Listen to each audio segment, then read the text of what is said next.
Good evening. I just finished reading Dear Fahrenheit 451, Love and Heartbreak in the Stacks by Annie Spence. This book is a book for book people. It is a book for voracious readers, people who read all the genres. I say that because if you're just a casual reader or you are a reader of a specific genre that is your go-to genre, it's the only thing that you're going to read because you love that genre, there's nothing wrong with that, because reading one book, reading 300 books, I don't care. As long as you're reading, that makes my heart happy. But unfortunately, because this book is by a librarian who reads everything and wants to recommend and keep people reading, this book has a specific audience. I'm one of those people who it was very enjoyable for me.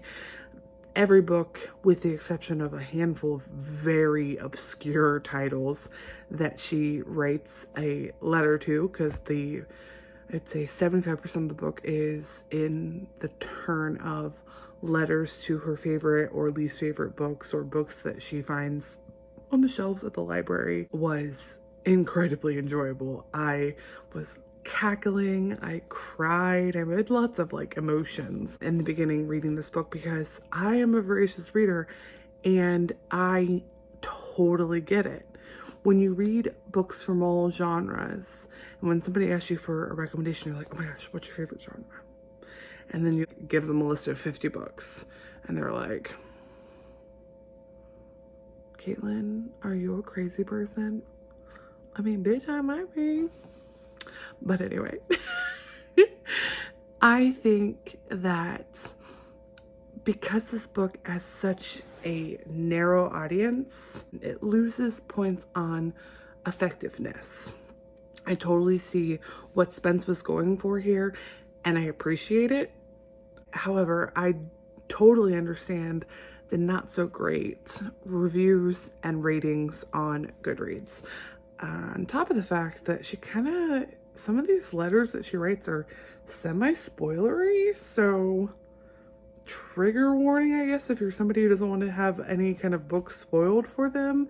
Nothing outright big plot holes, but as somebody who likes to go into books pretty much blank, I don't read synopsises, and I very rarely read or watch reviews on books that I have not read, because I like to be surprised when I read something. The other downside to this book is the last 25% of this book is legitimately lists of books that she recommends.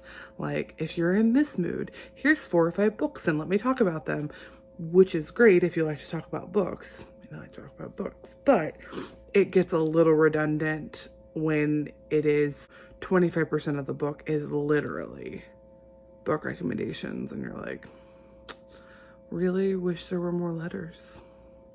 So overall, enjoyable, emotional, kind of boring.